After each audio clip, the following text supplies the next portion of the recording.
Assalamualaikum warahmatullahi wabarakatuh. Perkenalkan nama saya Raratul Ilmi. Di sini saya akan mempresentasikan salah satu materi yaitu kacang tanah. Dapat kita ketahui bahwa kacang tanah merupakan salah satu sumber protein nabati yang cukup penting di Indonesia dalam pola menu makanan di masyarakat kita. Luas pertanaman kacang tanah di Indonesia menempati urutan keempat setelah padi, jagung, dan kedelai. Di Indonesia sendiri, kacang tanah sebagian besar ditanam di lahan kering dan sebagian kecilnya di lahan sawah.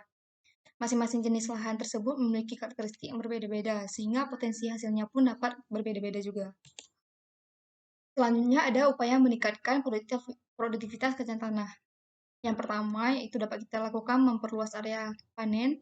Yang kedua yaitu meningkatkan produktivitas. Dan yang ketiga menekan senjangan hasil, serta kita dapat menekan kehilangan hasilnya. Selanjutnya ada varietas kacang tanah.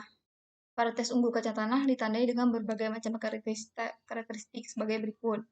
Yang pertama itu daya hasil yang tinggi, yang kedua umur yang pendek antara 85 sampai 90 hari, yang ketiga yaitu hasil yang stabil, yang keempat tahan terhadap penyakit terutama karat dan bercak daun. Dan yang kelima yaitu toleransi terhadap kekeringan atau tanah yang becek. Selanjutnya ada kandungan gizi kacang tanah. Pada tabel ini dapat kita lihat bahwa ada beberapa kandungan gizi pada kacang tanah. Selanjutnya ada manfaat kacang tanah. Penggunaan polong kacang tanah ini dapat kita manfaatkan berbagai macam antaranya yang dapat dikonsumsi setelah direbus atau dipanggang. Kulit polong ini dapat dimanfaatkan sebagai bahan bakar, bahan pembedah tanah, atau dapat diproses sebagai bahan campuran pembuatan papan hardboard. Kandungan selulosa pada kulit polong ini mencapai 65%, karbohidratnya 21%, lemaknya 1%, dan proteinnya sekitar 8%. Oleh karena itu, kandungan protein ini cukup tinggi, maka kulit polong kacang tanah ini masih cukup baik untuk kita gunakan sebagai campuran pakan ternak. Selanjutnya ada permasalahan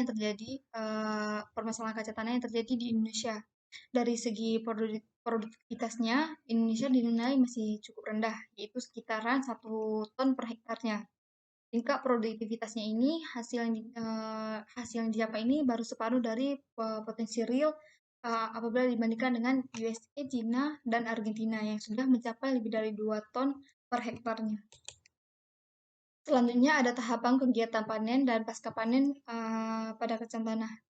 Pertama, dilakukan panen dengan cara penentuan saat panen, dan yang kedua, cara panennya.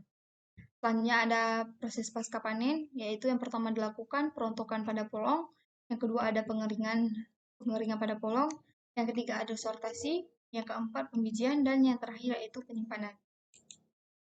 Ya, presentasi saya kali ini dan kurang saya mohon maaf. Assalamualaikum warahmatullahi wabarakatuh.